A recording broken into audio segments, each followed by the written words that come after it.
Hey there, Wargamers! Welcome to another Warhammer 40k Battle Report. Today I am facing guest star Skari from Skaredcast. Make sure you check him out on his YouTube channel. Link will be down below. Today we're playing new Grey Knights versus Drukhari. 1,500 points. We got locked down as an Eternal War mission. So sit back, relax, and enjoy some 40k. We play and call it work. MiniWarGaming's Warhammer 40k Battle Report.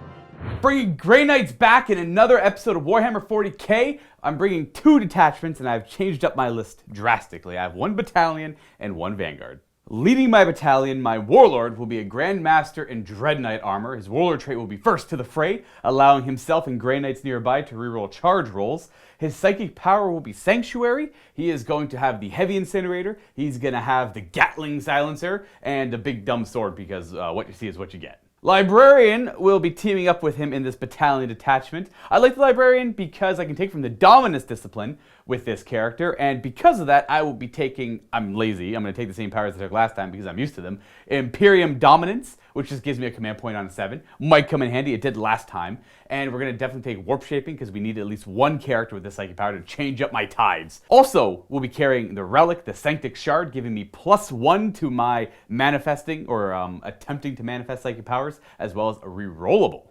Lastly, in this battalion, 3 near identical strike squads. I'm, again, going to be a little lazy here, give them all Hammer Hand. They're mostly going to be smiting, but in case one of them wants the Hammer Hand, they all know it. They're all equipped with their Nemesis 4 swords, Stormbolters. I had enough points to upgrade 1 to a Psy Cannon, though. Moving on to the Spearhead, we have Voldus, Grandmaster Voldus leading this one. I brought Drago last time, so I'm just going to cycle to another character here. Differences between them are less durability on Voldus, about the same hitting power, except Voldus is a level 3 Psyker. So that means he's also going to take from the Dominance discipline. We're going to have Inner Fire. We're going to have Warp Shaping, because this time I want to have at least 2 characters with it. He's also going to be running Armored Resilience. Now, filling out the rest of this detachment, we have an Index Dreadnought. I wanted to get a Spearhead, and I couldn't fit anything else in here. The Dreadnought was like the cheapest option from what I had. Being Index, he's got double autocannon, and he's going to know Astral Aim. The meat of my army, though, is going to consist of Paladins, the elite of the Grey Knights. I have 1 minor squad of 4 Paladins. They are going to have Gate of Infinity, and one thing here that's not what you see is what you get. One of them actually has a silencer on it. That is just a fancy Stormbolter. It's just 2 points cheaper. Couldn't afford it. It's not that I couldn't afford it. It's because I can only bring it if I actually have a squad of 5. So it's just a Stormbolter.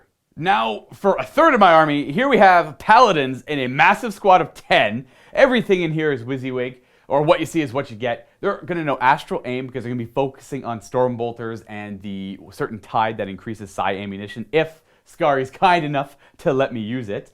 We're also going to have 2 Psi Cannons in there. I know I could bring 4, but I don't have the models for it, so 2 it is, and 1 Demon Hammer. That is it for my list of Grey Knights. Luka, we meet again in battle, and this time I have brought my Drukhari for Grey Knight death. Archon Skari has brought his Alliance of Agony once again, and this time it is in the form of 3 detachments for this real space raid. The first detachment is a Cabal of the Black Heart Battalion. The second one, a Witch Cult detachment using the new Psychic Awakening Make Your Own Cult rules. And the third is the trusty Prophets of Flesh Homunculus Coven Patrol. I am using the Alliance of Agony stratagem, which will allow me to pick 2 additional Warlord traits. My Succubus will be getting 1, and also the Homunculus. I normally don't like spending an extra command point for a relic. However, this time I need to, because I need some psychic support as well as the trusty Vexator mask, which the Homunculus will be getting. The Cabal of the Black Heart detachment is led by Archon Skari himself. He is the warlord armed with his Venom Blade, that's why he's called the Blade, and his Splinter Pistol. The second Archon in the battalion is a support close combat character with a Blast Pistol and a Husk Blade, meaning he can run in and get into the thick of it against the mighty Sons of Titan. He also has the Helm of Spite, which will allow him to be a beacon of anti-psyker goodness. The core of the battalion are 3 5-man Cabalite warrior units, each armed with a blaster.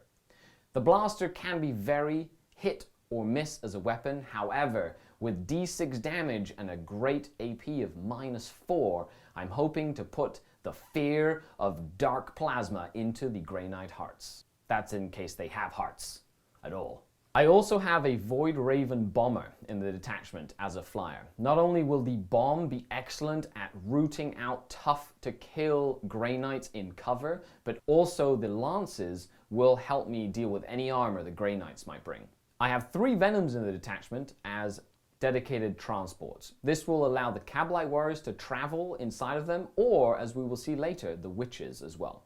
Gives me versatility in deployment and maneuverability across the table to get objectives, as well as to move units to where I need them for the game in general. The flagship, the Tantalus. Archon Skari has brought his big guns to the fight. Even though it's a little expensive in points, I love the model, I painted it, and it just looks really cool on the table, so I'm putting it on the table and making Luka deal with it. The second detachment is my Witch Cult detachment. Now, the custom Witch Cult trait that I went for from the Psychic Awakening book allows my witches to get a +1 to their invulnerable save while they are within 1 inch of the enemy unit, which means they will get a 3-up invulnerable save in close combat when they're stuck in. Doesn't really help them against mortal wounds, however, against most of the Grey Knight choppiness, it will really help keeping the small units of witches alive. My first HQ in that detachment is my trusty Succubus. She is armed with a shard net and an impaler. It is a 2 damage weapon, which also allows me to tie people up in close combat and prevent them from falling back. It doesn't help against gate, however, so we'll see how Luka uses that in the battle report. However, as her warlord trait, every 6+ to wound will be a mortal wound in addition to any other damage that she does. The second HQ in this detachment is Drazar, the Master of Blades. He is amazing. He is a tank. Luka hates him, so he has to go in my list. The core of this battalion are 3 units of witches. 2 of them are armed with Hydra gauntlets, and 1 has a shardnet and impaler. So there's 1 special weapon in each squad. The squads are only 5 strong, so I can put them in the Venoms if I need to. However, the Tantalus also has a transport capacity of 16 models, which means I can just cram them all into the Tantalus if I really need to just rush the enemy line. Each squad is also armed with a blast pistol, a weapon that I am quickly becoming a huge fan of. Like a blaster, shorter ranged, however, it's almost half the cost in terms of points, making it a very efficient way to put some good anti-tank, and if you play regularly, anti-centurion tech in your list. The last attachment in my Alliance of Agony is a Coven Patrol. I am using Prophets of Flesh because of a few reasons. Number 1, a 4+ invulnerable save is better than a 5+ invulnerable save. Secondly, access to the trusty Vexator Mask relic allows me to pick a unit to fight last in the fight phase within 6 inches, and allows me to deny Overwatch, which can be very, very handy in a pinch. It also gives me access to some really cool stratagems, like Black Cornucopians, which allows my racks, as long as there's 1 member surviving, to come back into the table anywhere on the board edge at full strength, which means that I can recycle troops, as well as have a unit that can essentially deep strike anywhere on the table, even till the last turn of the game.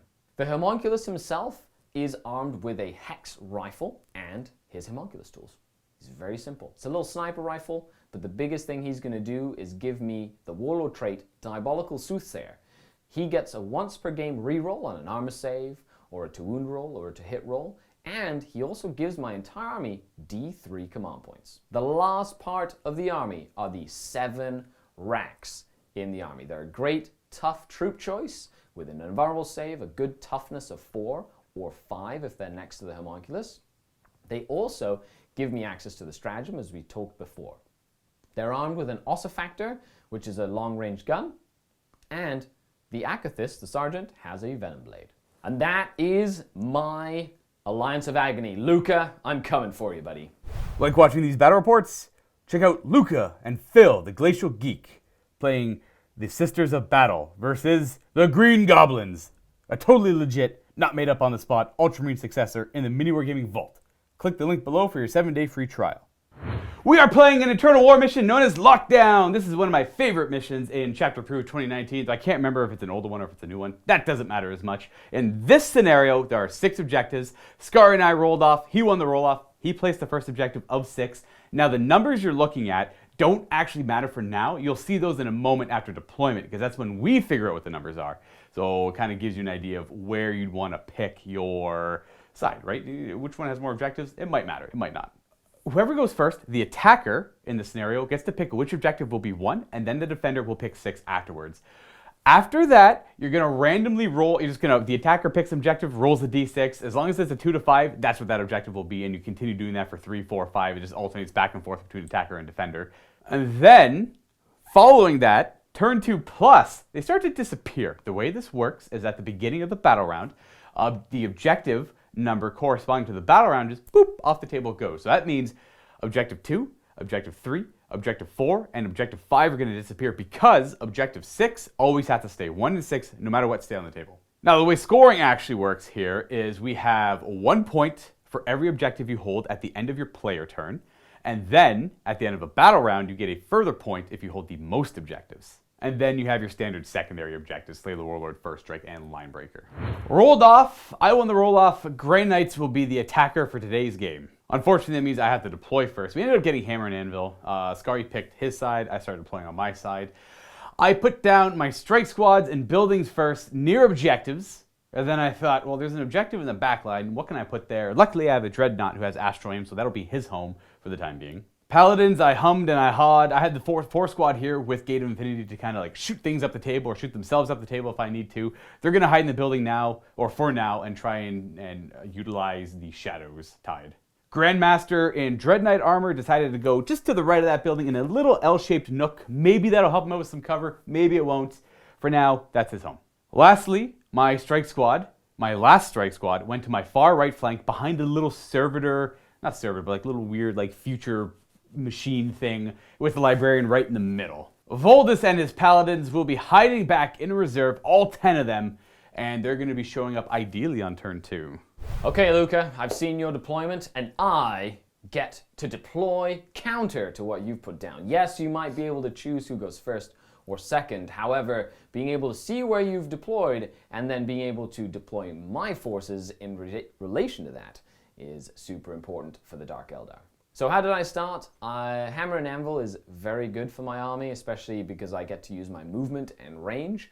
I'm very scared of those paladins that are in Deep Strike, so I have to make sure I keep them in my mind the entire game until they come in. My 3 Venoms, as such, have been put towards the edges and the front of my army. Their high speed will allow me to get onto objectives quickly in order to hopefully get an early points lead, as I'm going to need that lead late game when the paladins Hammer just starts smashing into my lines. The Homunculus and the Rax are sitting on my furthermost objective. Luka's going to pick one objective to be objective 1. I'm going to pick one to be objective 6. These 2 objectives don't go anywhere for the entire game. So I have to pick one that I can easily defend, and the Rax and the Homunculus are the toughest units I have in my army to do just that. The Void Raven has been put off to one side, and depending on who goes first, we'll also have a great bombing run on one of the strike squads, I hope. And that should be a quick first strike. Skari has decided to deploy off of his flagship Tantalus in a corner, not only to block out that corner from paladins, but also to use his warlord trait. He has to be on the table to be able to regain command points as they get used. If he's inside of a transport, I cannot use that ability. Therefore, he will be outside to hopefully get a few command points early in the battle round. I mean, 1 command point, because you can only get 1 command point per battle round. The Tantalus is on top of a building. The reason I'm doing that is I do not want a gating Dread Knight to charge into me on turn 1, so I'm trying to stay as far away from that Dread Knight as physically possible, because even though it is a silly sword, that silly sword does d6 damage, and it just murders my Tantalus if he gets to touch it. However, Drazar, the Succubus, 2 of my 5-man Witch squads, and my support Kiliarchon with his blast pistol are all crammed inside of that Tantalus. Cool thing is, it does have a 16-inch move, and if I want to advance the Tantalus can double its move, making it a 32-inch move distance to move up the board quickly and effectively with all my close combat units. Last but not least, I have spent 1 command point to get 5 witches with a Shardnet and Impaler in Deep Strike Reserve. They could be what wins me the game. So now we get to the meat of the game here, viewers. We've already figured out who's going first. I opted to go first. Skari decided not to seize? Not to seize the initiative. The reason being is end game, the person who has more objectives gets a point. So end of the battle round. So going second is going to give me control over the control more part of the mission, which should be good because I can either kill him off an objective and or sacrifice a troop unit to hopefully just give me that little bit of an edge against the Titan's hammer. So I know exactly. I agree completely. I prefer to be the reactionary player and always going second in these kind of scenarios. But as Grey Knights, I feel like more of an alpha strike play isn't required. If you don't go first in this scenario, I can block off most of the table. That too. And your 500-point paladin unit is going to be hemmed into the back of the board. So you're giving me 1 turn to zone out so much, and then you can bring in your paladins. Another good reason why I would like to go first. Yeah. So because we've decided that, in Lockdown, this is now where we decide where the objectives show up. So I am the attacker. I'm going first. I decided for that objective to be number 1, and then Skari had decided for this one to be 6. And then we randomized the rest. This ended up being 3, 5, what's this one over here, 2? Yep.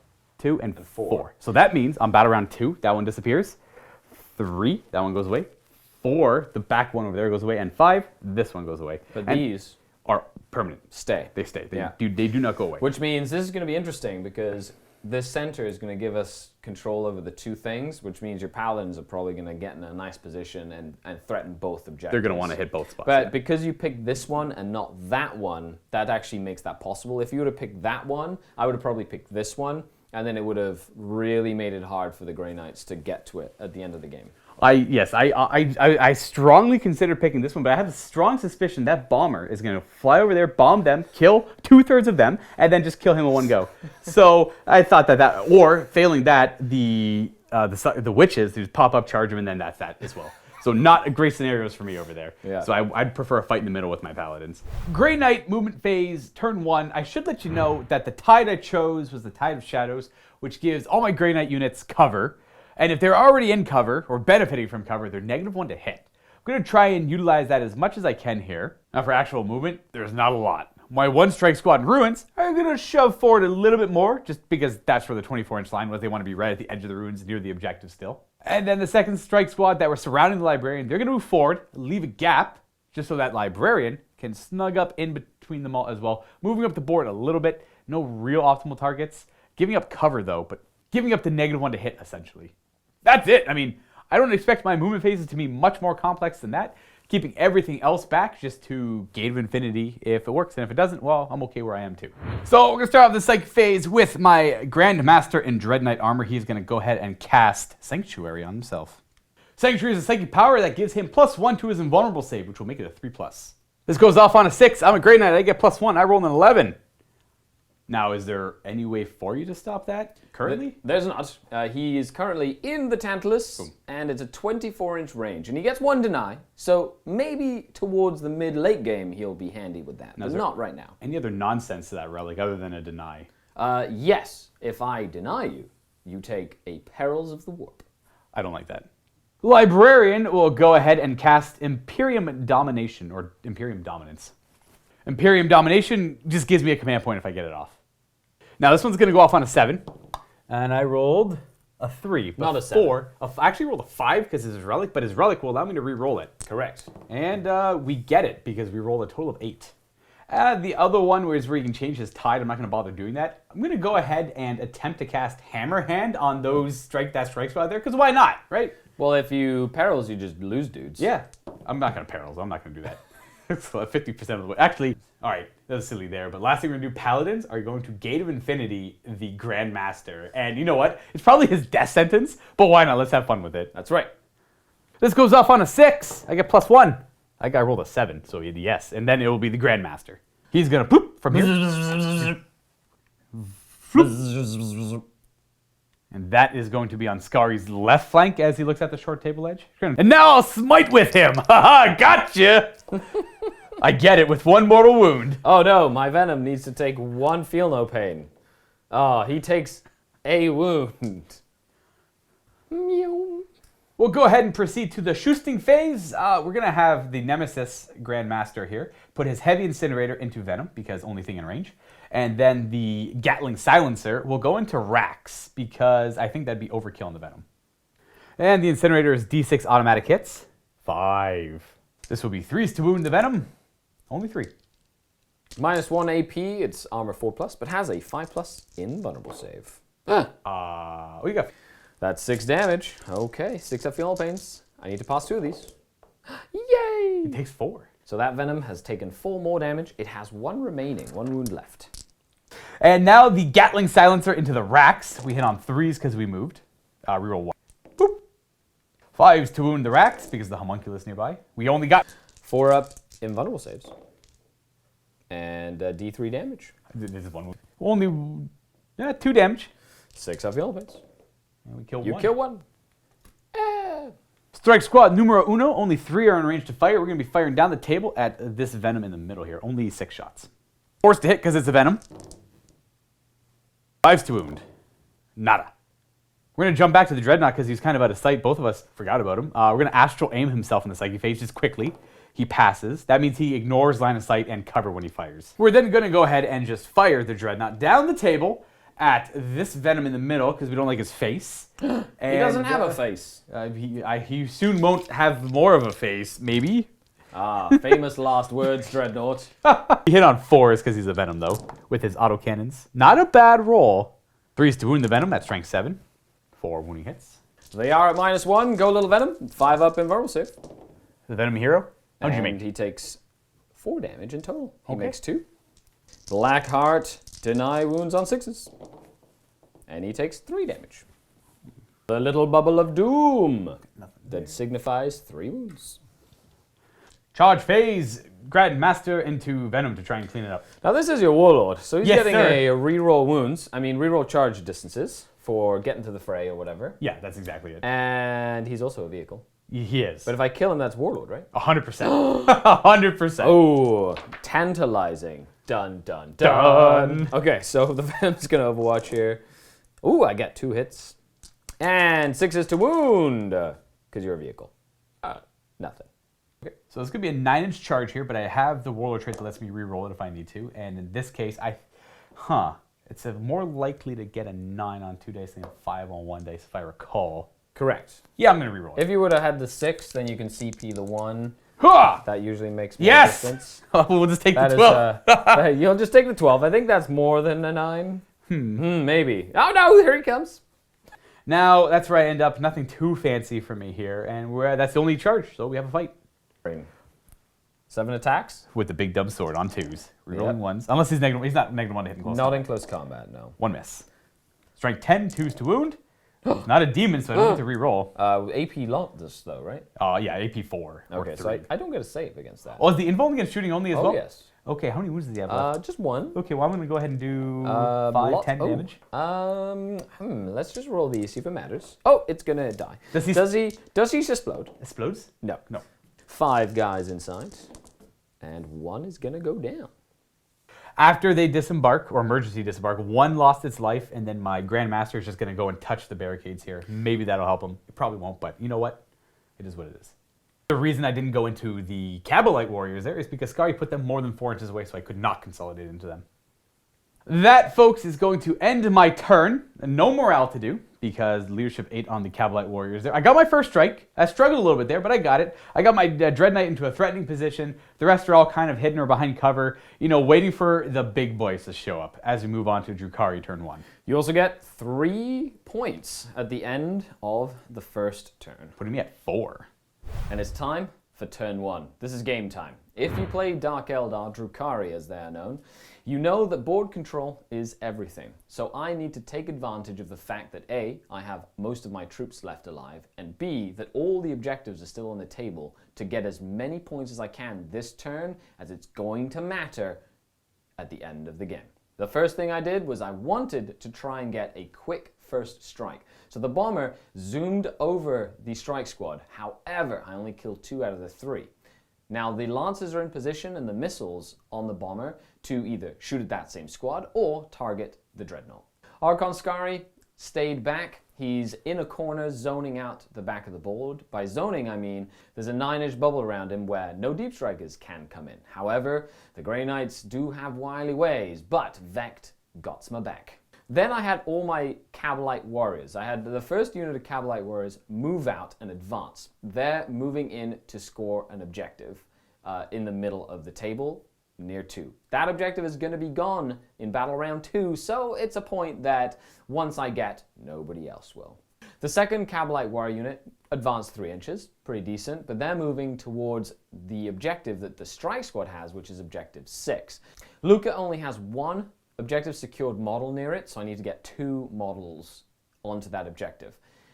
I'm ideally going to kill the unit, however, a good fire and fade from those Cabalite warriors will allow me to get onto that objective and take it away from him. The Tantalus has moved centrally, up the side of the board, to get in range of blast pistols to that strike squad on that objective. Ideally, I'm going to kill 2 from that strike squad with shooting, and then charge the Tantalus in to kill the last model in combat and take that objective as well. The last Cabalite warrior unit disembarked in the backfield to create more zoning, while the Venom then moved onto the building. What I'm trying to do there is stop the Paladins from having an easy time of deep striking within my lines and keeping him at the fringes, mostly away from the Tantalus where most of my hitting power is. I had another Venom advance 4 inches and I put him way in front of my army, and I'm only doing that to create more of a zoning so to stop the Paladins from being able to jump in and charge into my Tantalus. Racks did their rackety thing and re-racked. So I pulled them off the table, the model that had died comes back, and I have decided to send them against the Dreadnought where there is an objective. If they make this charge, I can steal that objective as well, giving me all 6 objectives. Shooting phase! Let's do this. I have my first unit of witches. Now, cool thing about open top vehicles, you measure distances from the hull. So I'm going to... Yeah, that's definitely There 6. you go. So I've got a grenade, I have 3 pistols, and then I have a blast pistol. Grenade first. 4 shots. Right, it's a plasma grenade. This is strength 4 -1? -1, yeah. 4's to hit, though, because you are a sneaky Grey Knight. I'm a shadowy in cover, which gives me -1 to hit if I'm already in cover. And 4's to wound, nothing. 3 splinter pistols, 1 hit. No. Nope. Blast pistol. Okay, so that's the 1 squad of witches. Now we have 3. Right. How many more? Is there 2 more in there? There's 1 more squad of witches. Okay. Yeah. First, next squad of witches, a grenade. Grenade! 2 shots. Hitting on 4s. Oh, hey! That's And what I like to see. 4s again to wound. This time we got 1. 1. Now I'm in cover, so it's going to be a 3-up armor save, which will... I'll pass. Okay. Pistol. Pistols. We got 2 hits. And 4s to wound because the poison. 2. 2-up save because of cover. We're good. Then the blast pistol. Okay. Last blast pistol This from is- the Archon. He Missed. Yeah, he hits on 2s. That's right. The shadows help. There's multiple Grey Knights there. You just don't know which one's the real one. So now over to the racks. Specifically, this 1 rack. The Ossifactor. Ossifactor into Grey Knight Strike Squad. Yes. That's right. Needs a 4 to hit. The 1 shot. Yeah, just 1 shot. Okay. What does it But do? if he, it's -3 AP, wounds infantry on 2s. Oh. And if he does kill a model on a 4+, does a mortal wound to the unit. So potentially 2 kills for 1. From the racks, behind the Tantalus come the Cabalite Warriors. That's right. Everything into them. That's right. So 4 rifles, not rapid fire, just regular rifles. 1 hit, 4 to wound. That's right. Ooh. Kitty cat. Come on, Taco Cat. Serve cover. me- Oh! Ooh. Dead. I'm okay with those odds. That's not bad. And then the blaster. Yes. then Let's I won. see your shadows save you now. -4. So I have a whopping 6-up armor save. Correct. Which I'll fail. I kills 1 more man. At least just the prime, the leader, the sergeant. From the Cabalite Warriors comes the homunculus. He just has a hex rifle, 1 shot. It's a big sniper rifle. It hits. Needs a 5 to wound, but 6 is to mortals. It's just a regular sniper then in that regard. Okay. Now this Cavalite squad. 1 shot. They did advance. So hitting Also on just the 4s. blaster. Gotcha. Hey, we're good. Wounding on strength 8, 3 Yeah, wound. 3s. Nothing. Okay. From them comes the Tantalus, and does it only have 2 guns? 2 6 shotguns. Yes. And they're going to that squad. This squad. 3s to hit. And no re-rolling. What's the fanciness of this gun? Is it just Strength 8, -3. Okay, well, that's pretty fancy. 2's to wound then. Yeah. Oh, that's not It's great. a disintegrated cannon that's just strength 8 instead of strength 5. So 6 saves. 5 up armor save because I'm in cover. We're going to go ahead and make 1, which kills the squad, unless I, of course, would like to re-roll 1. I will command point it because I would like to have OBSEC on that side of the table. And we're good. We have 1 model left. Do I steal your command point? On 6, you do. Ooh, yes! 4 of them are going to die. I'm going to leave the strike squad sergeant there. The blaster into him. 4 to hit because of advance. That's right. And That's a 5. that's a 5. It hits. 2 to wound. Oh no. This is -4, by the way. Yeah, that's a 6 up save. Come on, 6. No, he's dead. It wasn't worth the reroll. Oh well. I was hoping he'd fail the 4 up. Now it's fire and fade time. You just get to do a move. That's right. A 7-inch move. A 7-inch Yeah, move so it's specifically. anything specifically. So I can just go here, and now I got him. So now I'm just going to zone out this side of the board. And that's their spread there. More than enough guys being the 1 near the objective. Gonna bring us to this Venom now, firing at my Grandmaster and Dread Knight armor. Hitting on 4 because he's in cover. Correct. 6 is to wound, because you are a vehicle. Nothing. And now from this Venom, we come to the Void Raven Bomber. He's got lances and missiles. I'll do the 2 lances into him, Fair, okay. and then I'll do all the missiles into the Strike squad on cover, gotcha. Yeah. Those will be necrotoxin missiles, so 3d3 shots. Not a bad roll. 4s to hit, because you're concealed. 2s to wound for necrotoxin. Poison. No AP, though. 2 up save. We're good. 2 lances into Mr. Dreadnought. 1 hit. 2 wound. That's a wound. AP. -4. All right, so I have back to a 6 up because cover. See if it matters though. Not yet. D6 damage, I assume. And D6 damage. it's Taco gonna time. be. Oh, Taco very time. nice. He's got 2 wounds remaining, I believe. He's not venerable, by the way. He's just a normal dread. I said that earlier, but just want to remind people. That's why he doesn't have the 6 up to shrug damage and hits on 3s. And I get to Overwatch in this charge against the Tantalus from my strike squad. Oh, we miss. What a surprise. Hey, I need a 5 to be within an inch. Oh, we got. Yep, that's an 8. That's an 8. Nothing too fancy, just crashing right into him. He's got a lot of like appendages going on here. He's got hooks, blades, spikes, big guns. There we go. That's it. What I need to do is I need to make sure that there's 9 inches here, 9 inches between all the units. Right. So that the paladins don't have an easy time getting in the middle here. Impact time. Okay, it's called Scything Charge. So on a 4+, you take D3 mortals. All right, you know what? That's easy. He's dead now. Cool. Nah, just ran it. Now the important one over here. You do get to Overwatch me, however. That's true. Autocannons. We got whopping 0 hits. I need a 9. Go, little Rex. Do you make it? Not even with a reroll. You can't even reroll. Okay. And with that failed charge, that will bring us to the end of the Drukhari turn 1, though a marvelous turn it was because it was almost a perfect sweep. The Drukhari are ending their turn on 5 objectives, not all 6. That's going to give them 6 points because of first strike, and then at the end of the battle round, a further point because they hold the most objectives. So it scores 7-4 for the Drukhari. Start of the battle round 2. Goodbye, 2. That's a point I may never get again. Turn 2, I got some catch up to play here. The score is currently 7-4 for the Drukhari. Very impressive turn on their end. Like short of 1 victory point that they could have got on a 9-inch charge. I don't have a whole lot of strike squads left either, so I'm not in the best position, but I still have the potential to hit hard. First thing we do is our Terminator Librarian advances forward. I only needed 1 to get in range of that objective after shooting off the Cavalite Warriors nearby. Now moving over to the Grandmaster and Dread Knight armor, he simply nudges a couple inches over towards the Homunculus with plans of killing Cavalite Warriors and then charging the Homunculus and hopefully killing him. Honestly, that's it. I got my Paladins and my Strike Squad in cover currently. I do plan on leaving the Shadow Tide. Much to my own self-conflict, I don't want to do it, but I think I have to do it for reasons I'll explain shortly. So the Paladins are then going to dynamically insert their way onto the table. I do spend points on the stratagem, and Skari does not vect it because he has plans to use vect on more potential stratagems like Cybolt ammo, which I understand completely. Lastly, I have Valdis show up. Now, I'm not allowed to dynamically insert him because I can only do that once per movement phase, so he's going to show up more than 9 away with plans to support on turn 3. All right, so we are going to enter the psychic phase. We're going to start off with that Librarian who advanced, and he is going to go ahead and do Warp Change. I meant Warp Shaping. This is the one that allows me to change up my tide. It goes off on a 5. I get +2 to this roll, so I roll a 10. That's going to go to the Tide of Escalation. This is the one that increases the damage of smites. Now, this might be the wrong call. We'll find out. If I went to the Tide of Escalation, which is increase the damage of psi weapons, and then I use Cybolt ammunition, that's going to get vected for sure, and then I'll be in a useless tide for a turn. I know I want to bait out his stratagem or his command points, but I think this is probably better. We'll find out. His second psychic power will be to smite.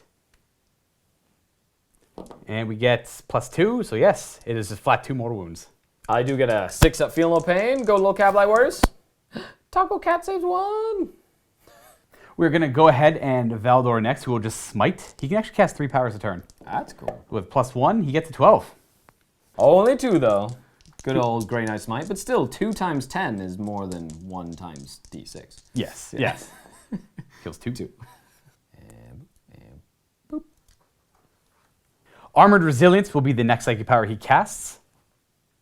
And we get +1. We get it with a 9. So what this means is I get to pick a unit within 9 inch or 12 inches, a foot, and they're going to be -1 to wound until my next psychic phase, and that's going to be the Paladin squad. His last power is Warp Shaping or Inner Fire. None are going to be relevant right now, so he's done. The Paladins here are going to cast Astral Aim just in case they have some line of sight issues come later on, and it's going to be on themselves. So we get it with another 11. Dreadnought, since Astral Aim was already used, he's simply going to smite. He gets it with a 10. Well, the Plane, who is also Cabala's Black Heart, gets a 6-up, feel no pain.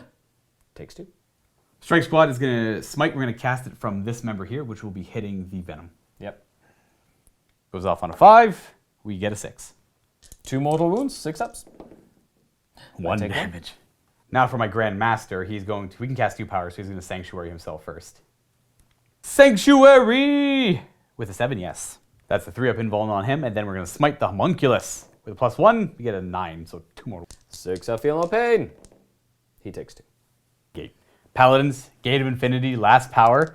See if they can pull it off. With a 9, they do. So they're leaving there and going somewhere else. So they are disappearing from the rooftop. Appearing behind the Dreadnought to support it and try and challenge these racks. And that's their final position as we move on to the shooting phase. Grandmaster's going to open the shooting phase off. Everything he has, Heavy Incinerator, Gatling Silencer, Cavalry Warriors. I think they might be dead, bub. D6 automatic hits from the Incinerator. 2s to wound, 4 wounds. I do get a 6-up armor save. Well, they only have a 5-up armor, eh? Oh, yeah. You know what? Ooh, Okay, I thought almost you made passed 2. I thought you made 3 I of them. thought I almost passed 2. I'll re-roll any successes for damage. Fast. Bam, so 3 die. We moved with the Silencer, so it's 3s to hit. Rerolling any 1s. 3s to wound with no AP. It's not the best. I'll be upset he's spaghetti if you He might live, Fred. But it is D3 damage if it goes through, though. 5s. Oh. Oh, no. 3d3 damage. 3d3 damage. That's 8. That's very, very dead. Strike Squad in the building is going to fire next. All Stormbolters rapid firing down into the Cablites because they didn't move. And then the Side Cannon will go into the Venom. Side Cannon first on 3s. Nice. Nice. Oh, 4 is Venom. That's right. Even nicer. Rerolling 1s. Doesn't he give you reroll 1s? Yes, he does. He does. He gives reroll 1s to those guys. So 1 reroll. Nothing. Oh, okay. Rank 7. We don't even wound. Okie dokie. That is a very safe Venom. Yeah, Venom's happy right there. Stormbolters on 3s. Rerolling any 1s. To the Cablites. You know, when there's a flurry of Stormbolter shots coming your way. Yeah. And 3s to wound with no AP. Decent. See, if they were in cover, I could do the Strike from the Shadows, giving them +2 cover, so they'd have a 3-up save, but they're not. So they're gonna... Fun fact! Fun fact! The more you know. I did lose a few. That was definitely a fail. And I can make all these 6s, of course. Of course. Oh, no, of course not. They're very dead. Dead and dead.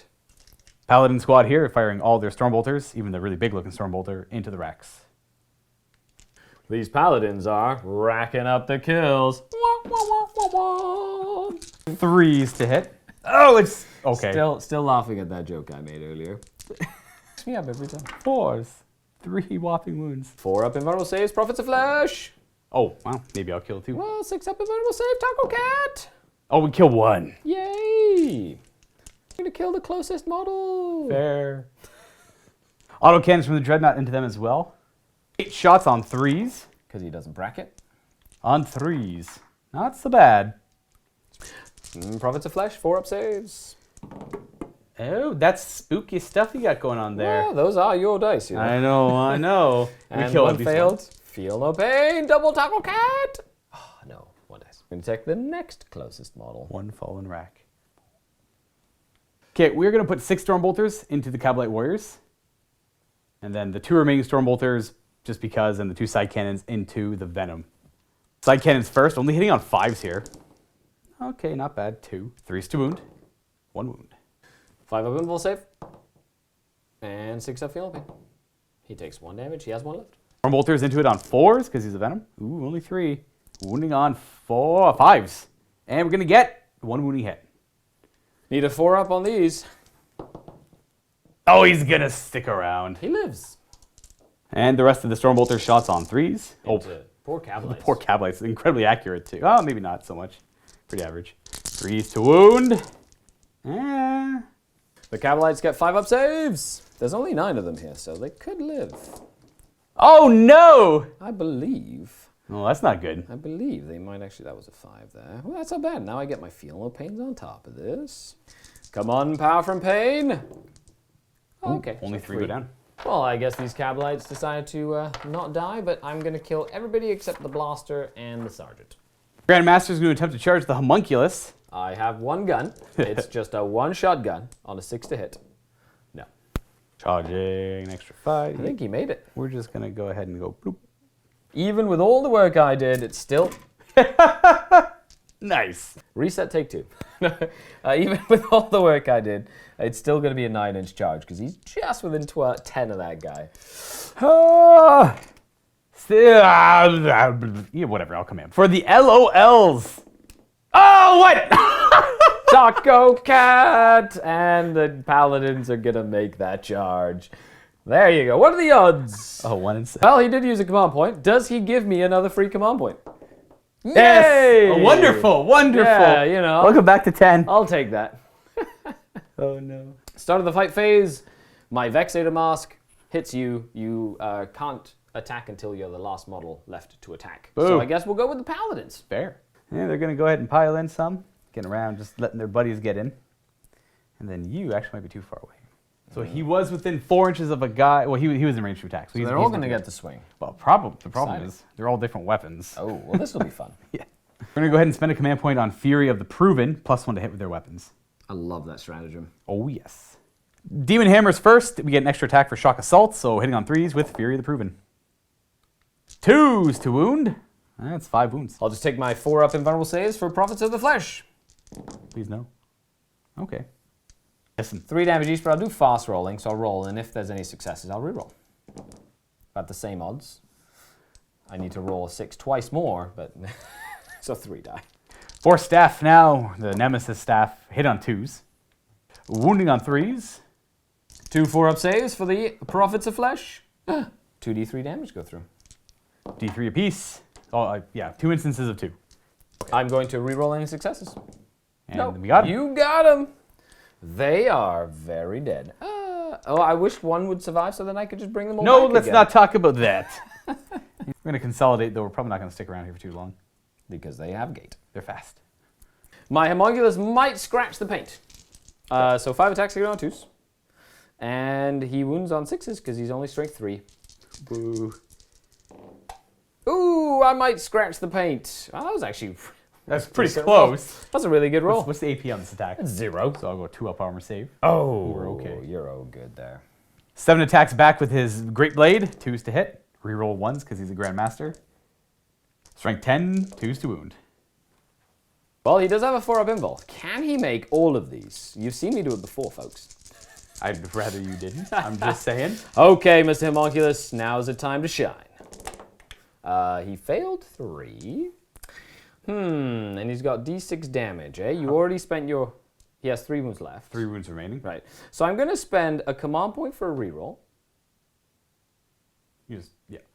So I'm going to spend a command point reroll, Okay. and I'm going to use his warlord trait reroll. Understood. Okay. So I get 2 rerolls here. 1 will go through regardless, but will he survive this?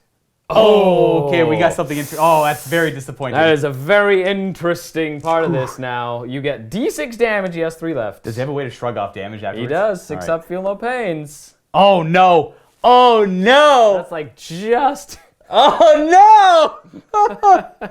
Oh man, I'm not gonna reroll. You don't want to get greedy, do you? I'm not gonna get greedy. I mean, I'm just gonna have to hope. I'm gonna hope Let's you don't hope get a that six. one of these is not. What a wild play. Okay, come on, little homunculus, survive! Yes! Yes! Huge. Yes, So he lived. That's bad. That's very big. That is going to be big. Okay. Well, that was good for the homunculus. That was a scary big thing. And then I do have a morale test for those Cabalites.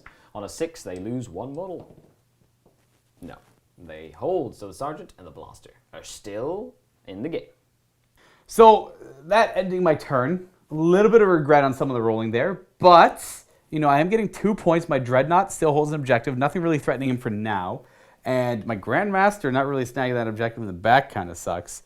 Librarian get me the 2nd point there. So the score, I'm going to go up by 2, 7-6 for the Drukhari as we go into their turn, unfortunately. It is now turn 2. The plan is coming to fruition. I was able to zone out most of the paladins. They did come in really close in the middle, like predicted. However, using that stratagem prevents them from charging. So their impact on that turn they came in was minimal, and that was good for me. Let's start with the homunculus. He stood still because I wanted to bring the witches in, and him being in combat, even though he's probably going to die next turn, allows the witches to try and make that charge to take away that objective without being overwatched by a giant flamer. The plane, the Void Raven bomber, moved over to the other side of the table.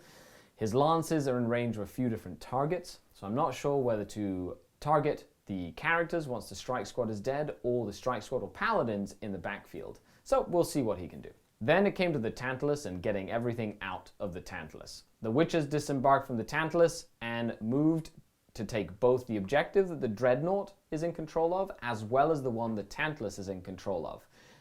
In battle round 3, the objective by the Dreadnought is going to go away, so I need to grab that objective while I still can. The Venom moved towards the objective where the Librarian is. This also means that when I move my Tantalus up and then potentially charge the Librarian, I'll have 2 models to his 1 model to take away that objective as well. The Witches disembarked again from the Tantalus, moving close to the Paladins. The thing is, there's no working around it. I have to deal with those Paladins. I have to try and make that squad a more manageable size. The 2-man Cabalite Warrior unit, after getting blasted last turn, just consolidates next to that objective while getting their blaster and rapid-fire rifle in range of the Paladins. Archon Skari also moves up towards the consolidated Cabalite squad because he's going to be useful later in the game. The Archon, Drazar, and the Succubus also disembarked from the Tantalus. I need to put as much work as I can into those Paladins. Now, the Paladins have some really cool stratagems that are going to make them survive a lot longer than they used to. So I'm really excited to see what my close combat characters can do against such a tough unit. The Tantalus then moved up towards the Librarian to support the Venom. I'm hoping to steal that objective away from the Librarian. Now, the last thing that happened was bringing in the Witches from Deep Strike Reserve. I'm hoping that they can make the charge into the Grandmaster to steal that objective from under him. It also means that they, once they're in combat, have a 3+ invulnerable save, which will target him down quite nicely in combat. Time to begin the nonsense phase. Cabalite Warriors. That's right, Blaster. Into Paladins, I suppose.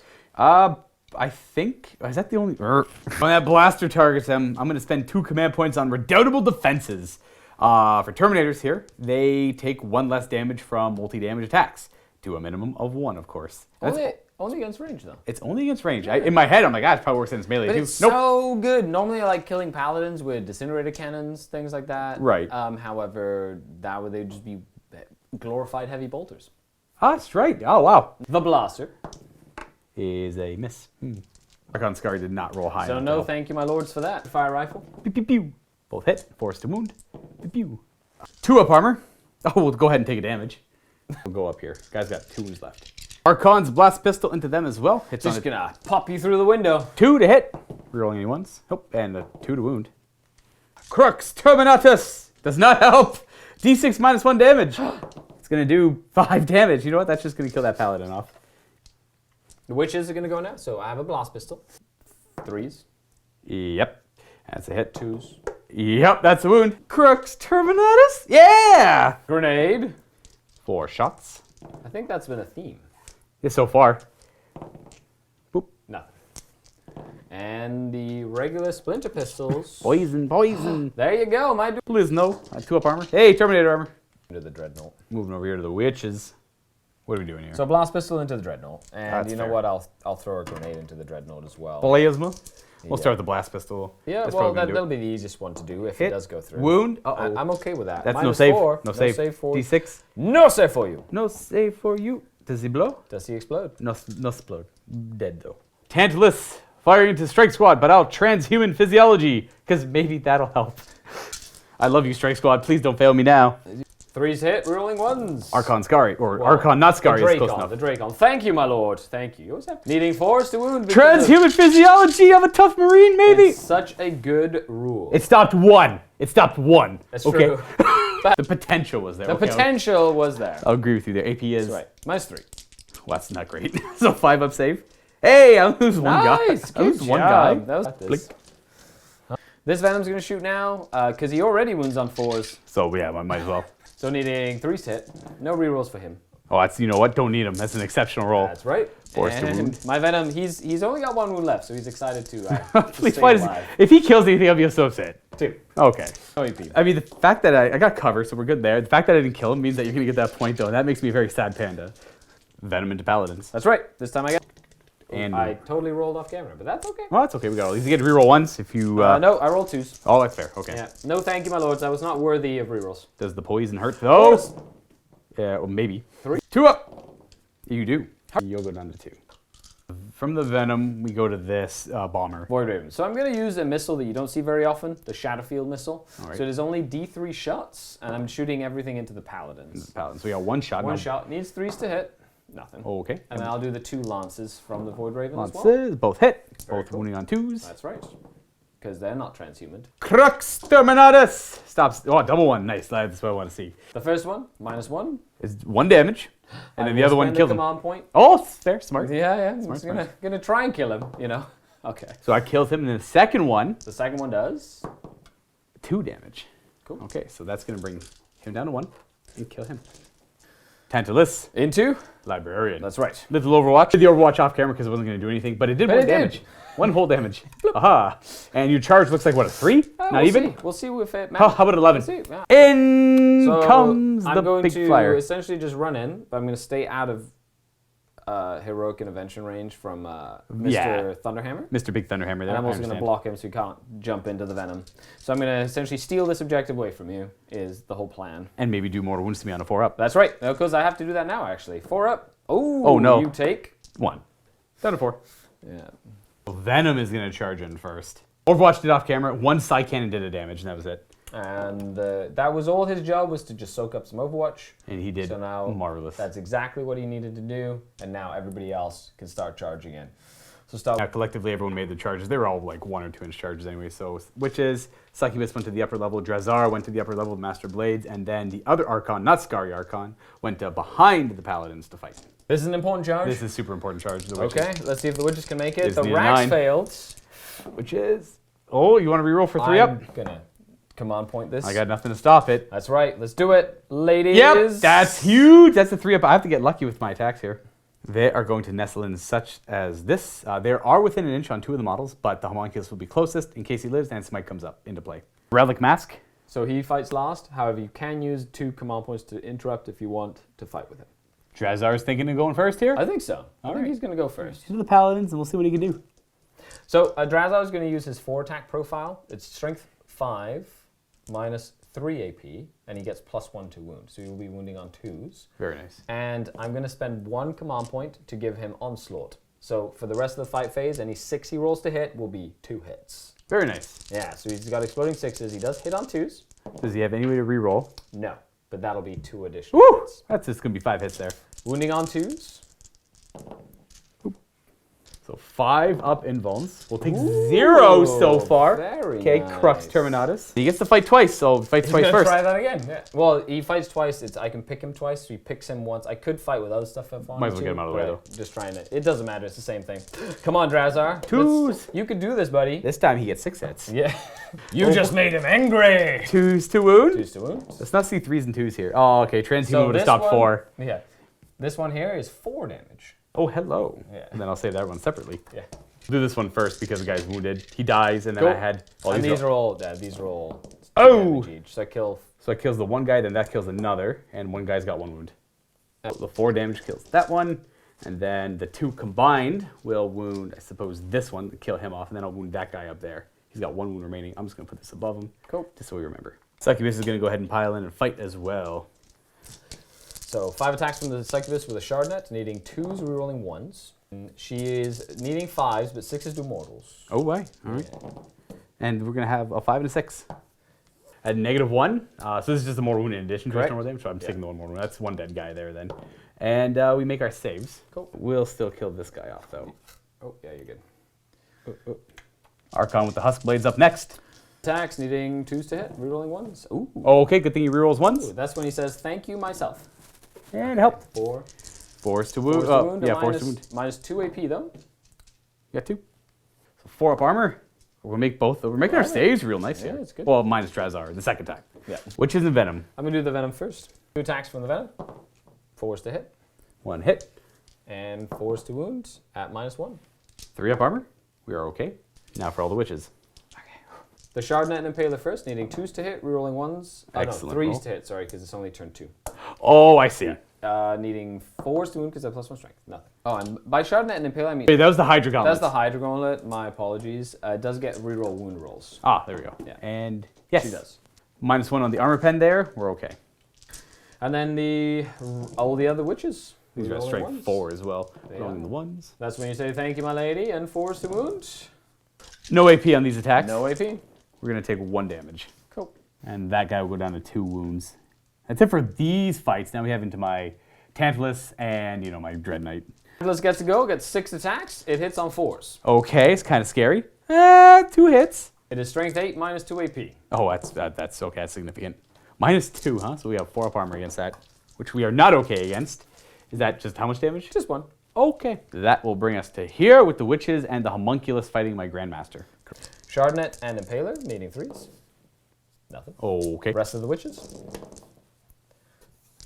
And toughness. 6. So 6s. Ah, 2. 2 up. We're good. Last but not least, the homunculus. Homunculus on 2s. Scratches you on 6s. Oh, triple wound. Oh, angry now. Okay, here we go. We're still good, It's though. okay. Let's go ahead and fight back with stuff. Dread Knight, he's going to put, I'm just going to get greedy. 1 attack on the homunculus, and, yeah, whatever. 1 into him and 2 into him. All right, you know, fine, you got me. I get 7 attacks, 2 into him, 5 into the witches. Okay. So the 2 attacks into the homunculus, we hit with both. Wounding on 2s, strength 10, and then you have your invulns. And you make 1 fail 1. D6. Actually. If you were command pointing it. Well, he's got 1 wound left. He's got 1 whopping wound left. Nah, that's fine. Go Okay, ahead. D6 damage. Yes, sir. 5, which hopefully he dies to this. And okay, You got it. Huzzah! I feel accomplished. He explodes and does D3 mortal wounds to you. Does he actually? No. Oh, okay. I wouldn't be surprised. I mean, like injections, right? Stuff like that. Goes to show you how much I played Drukhari. Yeah. It's only you. It's only you, Skari. It's literally only you I played Drukhari against. Hitting on 2s against the witches and Very wounding nice. them also on 2s, but they got that fancy 3-up dance save. They do. Fancy 3-up down save. Dancing around. And that saves all of them, right? Yes, look at that. It's just, he chops, they move out of the way. He chops, and they just dance. It is what it is. I am going to opt to not consolidate because I don't really care either way. He's Cool. happy there. They're already in. Librarian's going to attack the Tantalus back. I hit on 2s. 5s to wound. We got 1. No invul, but I do have a 3-up save. Okay, so 6 up. And it's going to be 3 damage. D3. It's going to be 2 damage. 6 Maybe ups. 2. We do 2 damage. He's taking 3. He has 16 in total, you said? Yep, 13 left.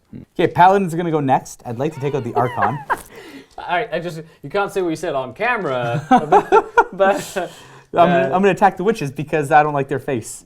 So 4 of them down here are all going to attack the witches, and then there's 1 paladin up here on the balcony who's He's separated like, from his brothers. what are you doing hitting me from behind? I will smack you with my hammer. And that has to go in the succubus. And sure, why not? I'll do Fury of the Proven. +1 to hit. I knew I could have used Masters of Combat there earlier. I didn't expect to lose so many. I underestimated the power of Drazar. Plus, I was being a little frugal with my command points. Now, what's really cool is the way that I positioned it. Drazar is not in combat right now. Yeah. Which means next, in his turn, he'll be able to heroic intervene and then attack again. Exactly. One gate and it's all really. Hammer into the succubus. Well, we did. Sorry, I forgot. I don't know if I said Fury. You did of the Proven. say. You did say. I got 1 hit. Cool. Winning on a 2. 3 up and And she touched 3 damage. 6s. Sometimes they don't dodge. Huh. Sometimes they don't. She got what, 2 wounds left though? Yeah. Oh yeah. She's fine. The witches. All into the witches with the Force Halber because screw them. Cool. The 1's miss here because we had Fury of the Proven. Wounding on 3s. Strength 5. Okay, not so bad. That's actually. Paladins have a crazy number of attacks. They're great. Yeah, 4 attacks is pretty nuts. Okay, this is where the 3 up invul should come in handy. And that's how many 3s you get here. 1. I got 2 3s. You know, is that enough to maybe kill them? We'll see. They're D3 damage each. Close. Bloop. Okay, so we have a couple. So these are all twos. So I'll roll them do up. those first. So they're all dead. And then the 3s. I actually wiped the witch squad. You wiped them. I didn't expect to do that. That was good. That was good. I got a better chance of escaping this combat now. We still have a shard net over here I have to deal with, but is that where you roll a d6, I roll a d3 to see if I get away? Correct. Yeah, that's not ideal. That is going to end Drukhari turn 2. We're moving on to battle round 3. We're going to have objective 3 there, poof. Though, you're on 5 objectives. That means you're getting 5 victory points. Very well played by the Drukhari. You absolutely utilizing their mobility, right? That's their key strength. Now, you're also going to get an additional victory point because you hold the most at the end of a battle round. So that's an extra 6 points for the Drukhari as we move on to turn 3 for the Grey Knights. Poof. Poof. It's time for turn 3. I don't have a whole lot of Grey Knights left. Therefore, I don't have a whole lot of movement. Open up with Voldus. He literally goes forward 5 inches. He's got the Tantalus in sight, and he's got tunnel vision. Squad of 4 Paladins moves forward. I had a hard time deciding between Gate of Infinity and then doing another bonkers 9-inch charge, or staying where I am and getting like a more reasonable charge. But if I Gate of Infinity, I could shoot a Cavalry Warriors. I'm just gonna move forward and shoot guns and keep it at that. Lastly, my strike squad is the thing that moves. It's kind of roof of the building, moves the bolters over, the storm bolters, so they have better line of sight on the witches on the double objective, whereas the side cannon stood still. And then the Paladins and the Grandmaster and Dread Knight armor just stood still. They're going to stay in combat. The Grandmaster is going to try and gamble and take out those witches with a combination of smite and close combat attacks. And the Paladins themselves are going to just hopefully do some damage with some psychic powers buffing them to counteract all the Drukhari they're fighting. So with the psychic phase beginning here, again, I was humming and hawing about Gate of Infinity. We're just going to go ahead and probably never to the smite. Huh. Okay, we got an 8. 2 on the witches. So 6s. We kill 2. Bloop. Dead. They will go down. Strike squad up here. We're going to smite from the side cannon into the Tantalus with a +1. We roll it 2, but we perils, more importantly. Perils, yeah. I'm not too concerned about them. I lose the guy. Librarian is going to go ahead and smite the Tantalus because it is the closest. So we get it. So it's 2 6-ups. 2 mortals.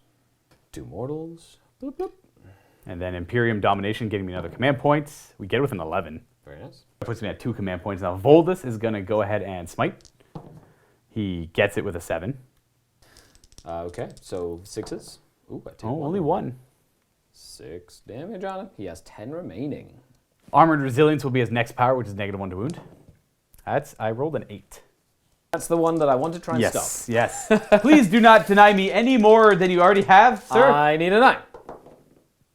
Oh, wow. Okay. That it's quite not far. a backwards peril, at least. Now that actually went off, well, I just explained the last turn, but the Paladins are -1 to wound now. Very cool. Not those paladins that were last turn, but these Paladins over here. Grandmaster, he's going to smite, first Yep. and foremost. And he gets +1. He does. 6-ups. Come on, little ladies. Oh, Only 1. That is not a flat dice. Okay, 1 dice. Rip. Dead. Okay, we're going to smite from this Paladin and specifically him to try and get the Witch, the Succubus. That's right. I get +1, so I do get it. 2 more. You need to roll 1 6 to keep. Well, 2 would be ideal. I need to, just 1 taco cat. Oh, we got her. Unless you want a She command point. goes down. No, she's dead. Shooting time. Shooting time. Not a lot of exciting stuff to do. At the same, I don't want to kill them off because that's kind of risque. Yeah, if you keep on shooting at that unit, the charge is going to be impossible. Yeah, so I think I'm going to opt to not shoot a lot of these here. The strike squad, because they actually took the mortal wounds from there, which I expected you to do. Yep. They were more just in case. Yeah, on the witches. Everything here going to fire at the venom. Yep, he's only got 1 wound left, so. Start with the side cannon. 3s to hit. 4s. 4s to hit the venom. 3s to wound it. Oh. I rapid fire the storm bolters. 4s to hit. Not bad. 5s to wound. 1 4-up save on the venom. Ooh, 6 up. 1 6-up save on the venom. Does he explode? 1 6-up explosion. Oh, whoa, he does. Whoa. He does. So he takes a mortal. He takes a mortal. What's the and range he of the takes it. explosion? It's 6 inches. Oh, it's 6 inches. Yeah. All right. The venom has killed more in death than he did in life. Does my Tantalus take the wound? He does. So Tantalus takes 1 more, and then he goes down to 2 remaining, and he has 5 remaining. He's a 6 wounded character. Whoo! Yeah, poor little venom. I think you're done with your shooting phase. Well, I guess I actually have a storm bolter on Voldus there. I guess I'll fire it forward into the Tantalus. Say what? Who? Who has? Voldus? He? And he's Voldus. shooting into combat somehow, magically? Hey, you know what? Stop making fun of me. Stop making fun of me, okay? I realize what you're doing. You know what? I forgot. Give me a break. Look how big and dumb it is. Why? He's over here. Why can't he shoot over here? Yeah, why can't I shoot at that wing? You know what? You're fine. Yeah, All okay. Space Marine lives are sacred. It's fine. We're not going to shoot at it. You can't just magically hope that they won't hit him, so you can't shoot into this giant tank. I'm just going to shoot the. I'm going to shoot the plane then. What? The plane? That plane. Yeah, he's not in combat. I guess that's legal. Yeah, I hit on 3s. I reroll 1s. Eat this plane. 5s to wound though. You know, let's be real. Hey, we got a Ooh, wound. nicely done. I get a 4-up save on the plane. And that You're is good. a Oh, yeah. Taco Cat. Charging with Voldus first. Gonna overwatch. Oh wait, no, I can't do that either. Yeah. We'll take the 7. I'm going to get You can see the one that has a pistol, that has a grenade, and that one is out of line of sight. 1 shot. No kill. Charging. Ooh, I think I needed a 7. Well, we'll see. Well then, it's a good thing I didn't. So gate. So technically. Yeah, you're in, because I'm right in the corner, I Yeah. believe, right here. So we're just going to go the full 6. Yeah, you can technically fight through the wall, as long as you're within an inch of an enemy model. So it's always good to try and like stay just an inch away from the edge of the wall if you don't want to get charged as easily, so that they can't measure to the wall essentially. But it's okay. They're infantry, so you can go through ruins and stuff anyway. So I'm going to heroic with Drazar, and he's going to go this way here. Boo. And that's because that guy now is pinned in place, because you can't get into coherency there. Over that first? Going to go over here first because I pretty much have to. Yep. And then we're going to pile in. We're going to get a little bit closer to the wall. Yep. We're going to turn this bum around though. So Yep. we're going to touch the wall over there. But we're going to get a little bit of distance that way. That way if I do somehow wipe them, I can get within range of the objective. Very cool. Scratch that. He's about half an inch away from the objective after a full consolidate wiping If the he squad. gets to move his full, yeah. We're hitting on 4s with these hammers. Only 3. 2s to squish. I like the dance saves. 3-ups. 3-up dancing saves. 1. 3 damage. Nope, she's very dead. Halberd on 3s. And 3s. 3 dance saves. 1 more goes through. D3 damage. It's going to be 2. 2 damage. 1 dies, so that's 2. 1. Got a 4 staff. Hitting on 3s. Oh, it's only 2 hits. 2s to wound. Strength plus 2. Only 1. 1 dance save. Big money. Oh! Ooh. You know what? It's worth the CPU. Oh, no! Does it betray you? It does. Do Well, I spend the command point? That's fair. Oh, you don't. So It it's was free. at least. Okay, good. That doesn't feel as bad. D3 damage. Only 1. Oh, that's right. I still can make a 6-up feel of pain. Oh, she might live. I'm very sad. Yes! Dang it! Come on, man! It's such a good ability. It is so good. So the one lady next to the objective survives. Ending a black. So getting within an inch of her, she can still fight, but I can't get the objective. Voldus with his big hammer, hitting on 2s because it's not -1 to hit, re-rolling the 1. 3s to wound, strength 8. That's not bad. So 5 at -3 on my 3-up save. So needing 6s. Nope, that'll be 15 damage. Okay, these are 10, but then I get to roll another 5 if needed. So no, he is going to go down because that's 9 damage. Is it a big go And a down? Tantalus explodes easier than most. On a 5. A 4? I think it's a 5. Okay. The Tantalus explodes on a 6. However, if it does, it's a 9-inch radius. So that's going to hit a lot of our stuff in combat over there as well. And it's D6 damage. Interesting. So this This could be bad. I this could lose could be both my absolutely characters. crazy. Let's roll it. Taco Cat. This could Ha! change the course of the game. Oh! Okay, well, that makes the game interesting. Mega explosion! This could both end me or keep me in it. Oh, this is crazy. 'Cause that hits, This is so funny. I think that hits the art. I It's think gonna that hits hit both your it's gonna characters. hit everything. It hits my paladins, your We're characters. gonna measure it out, and then we'll come back. Okay, so folks, it's gonna hit everything Minus the venom. except that venom, and it's D6 mortal wounds. Would you want to start with my stuff or your stuff? I'm gonna start with yours. Okay, Yeah. that's fair. So do my librarian. Okay, we'll start with the librarian, and he takes D6 mortals for 1. He's alive? I'm gonna spend a command point reroll in the shooting phase. This is No, the fight phase. Oh, I used You've it already. I was gonna say, I'm trying to think of like, use I already the reroll. used When it. did you use it? I did. Yeah. So he has 1 wound left. Okay, tight. Emperor protects. Here we go. Now Valdus. He's got a chance to live in here. Oh, he goes down. Oh. That's 5 wounds. With his mega hammer, he just explodes. Okay, you know what? That's not really worth it, but you know, he's dead. Okay, so with Valdus dead, moving on to the strike We squad. got 3 whole wounds in him, boys. 1! Okay, so they're okay there.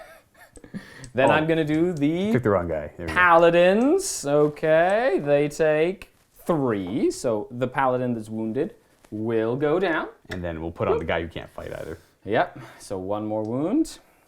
And then we've got Drazar. How many wounds does he have? Drazar has 6 and he takes 1. Oh, dang it! Does he ignore it just to add insult to injury? No. And then the Archon takes 4. And does he take 4? He takes 3. So he has 2 remaining. Oh, that was so good That for you. was massive. Oh. So in the wake of that ginormous explosion, Valdus takes himself down. he does. I'm going to interrupt Yeah. and spend my 2 command points to strike with Drazar. So I am going to interrupt with Drazar. I'm spending another command point for Onslaught. So hitting on 2s with Drazar, but they are -1 to wound. So it'll offset his +1 to wound. So he gets 1 extra hit in there. And he needs 3s to wound this time instead of 4s. Instead of 2s, sorry. Yeah. So That's the that'll one. be 4 damage. Oof. And then these 3 are 2 damage a pop. I'll do the 4 damage one first. We fail. It kills the paladin. Cool. And then those are all 3s, which I fail another, so it kills another. So 2 paladins die. Cool. They? Drazar only fights twice when he charges, not when he heroics, just when he charges. Okay. So he's not like that good when he heroics, but he did just, I think him alone, I think he's responsible for the death of like 4 to 6 paladins He's done great. right now, so he's done amazing. Dread Knight Grandmaster will go. Only 6 attacks. Yep, didn't get charged this time. 2s to hit. Reroll the 1. Okay.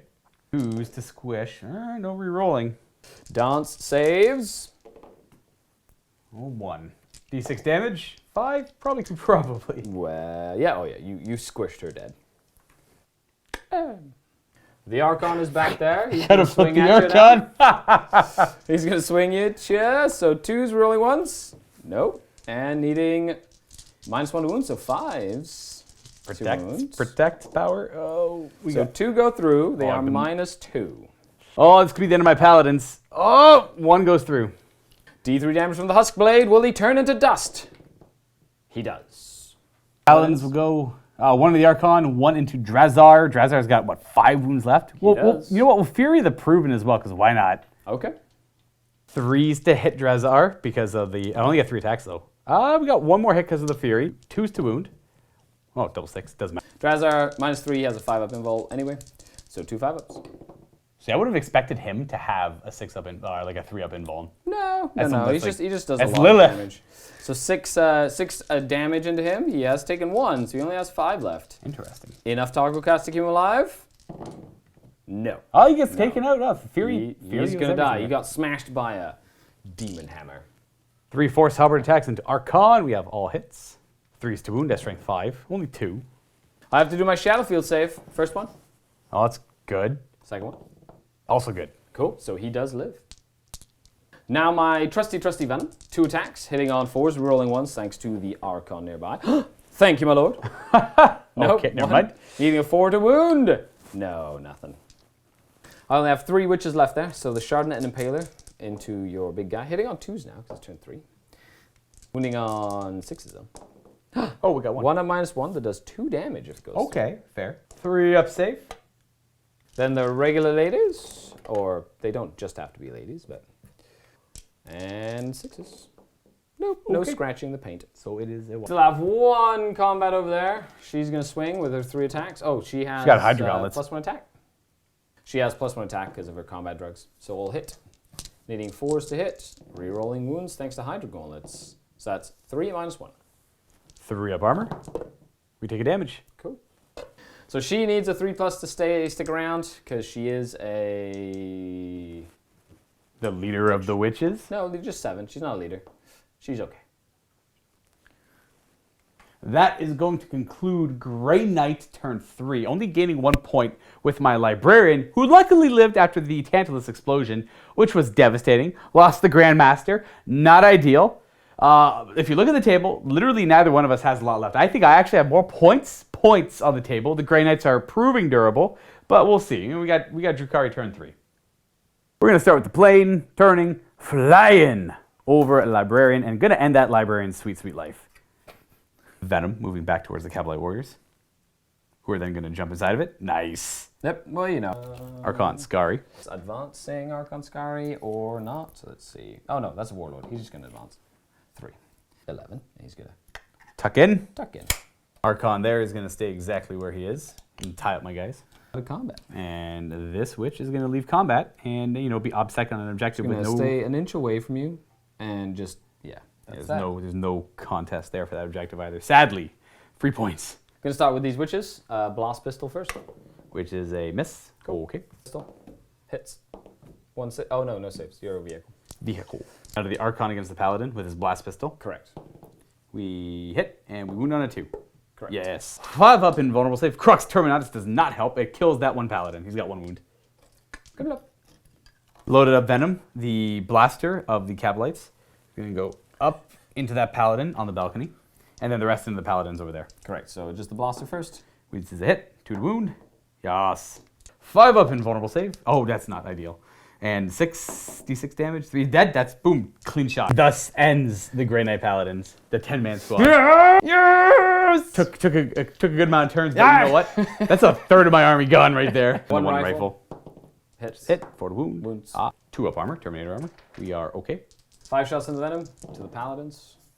Ooh, got 3 hits. 4 to wound. Rerolling 1s. Right. Thank you, Archon. my lord. Thank you, Archon. That's right. Always have to say thank you for rerolls. Oh, And, all right, never mind. No. This Void Rain Bomber is going to shoot everything. Oh, come on. Why them? Because they're on sec and they have to die. They haven't even moved, 2 man. lances. We got... Oh, they missed. Oh, wow. That's why I focus fire. They ducked. They're There we go. like, whoop. What, are we using the Nero missiles? D6, no, the not Nero, the Shatterfield, which is D6, strength 7, reroll wounds or something. Wow, okay. 1 missile. Well then. Okay. And misses. Okay. Yeah. Bomber. You know, even if you shot at the librarian, he would have done nothing. Exactly. Nothing to charge, so right under the fight phase. Yeah. Everything else either fell back or has nothing within 12. So the Chardonnay and Impaler, all hits. Nice. Needing 6 to wound. Nothing.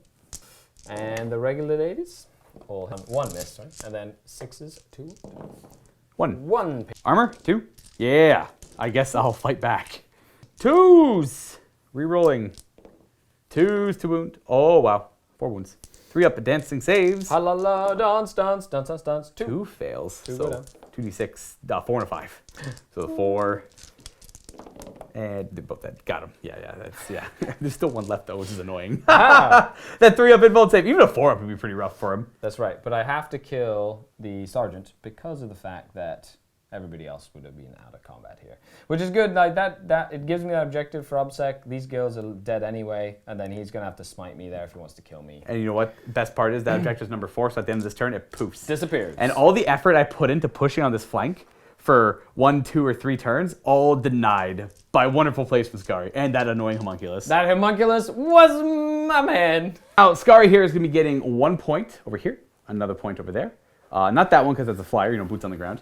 Over here, though, we got 1 obsec against my Grandmaster, so that's a total of 3 points plus 1 because of hold more objectives. Another, like, a big boon to being the defender in this scenario. Yeah, going second and having the mobility and the small units to kind of take objectives. Excellent list. Which is funny because we made the list before we knew what mission we were going to play. Oh, 100%. It's really, and that's one of the reasons all the missions are so varied. You make a varied enough list, you can play different missions, but some missions will help others, right? So in this mission specifically, going second and having a lot of little units has helped me control most of the objectives on the table. And with that, I'm going to concede the Grey Knights could kill a couple more things. Yep. But it's not going to amount to a win. I can't mathematically get enough points to win at this point. So I'll give you that awkward left-handed handshake, Skari. Thank you for coming by. Thanks as for always. watching. Thank you for bringing the Drukhari. We're going to go and have a quick little post-game. And then, you know, if you want, sit down, chill out, and check that out. If not, you know what? You stuck around for this long, so kudos to you. If you want to, you know, sit back and relax and enjoy the melodies, listen to us chat. Thanks so much for watching. After our post-game discussion, don't forget to check out the next battle report between Luka and Phil, the Glacial Geek in the MiniWarGaming Vault. They will be playing Sisters of Battle versus the Green Goblins, a totally legitimate Ultramarine successor chapter. If you're not a Vault member, you can still click the link below to get a 7-day free trial. The Vault members are what drive MiniWarGaming, so consider joining to support us in making even more miniature wargaming videos for you. All right, everyone. Yeah, for us it was a little bit, but for you, right to the post game here, where we're going to discuss about the game. Grey Knights and Drukhari. First and foremost, I had a very specific list based on Paladins, the certain tide that increased psi weapons, and the psi bolt ammunition, but facing Drukhari, hard counter. Not a hard counter, but it was a good counter. And you actually made me afraid, and I think I tripped up and made a lot of mistakes because of it. That's what really they want to do. What's really funny, though, is that had that Tantalus not exploded, you had more meat on the table than I did. I know. So you murdered my army, Yeah. but the mission really favored me, and I totally played to the mission and You killed it. sacrificed all my units. You killed it because I chose to go first with the intent that, okay, I'm gonna be out, I'm gonna be aggressive, I'm gonna try and hit you hard as much as I can. I know you're gonna have the advantage on holding more objectives. In my mind, I'm like, okay, it's only 1 point. Surely he's not gonna get like 4 or 5 every turn. I'm like, oh, you got 5. Did you get 5? Yeah, we got 5, 7, 5, 6. Yeah, you got something 5, ridiculous. yeah. Yeah, because at the end you were at 16 points. So completely against what I said. My whole plan with the Paladins, I'm going to try this list again in the future, ideally not against Drukhari, because they have, what is something Vect. What is it called?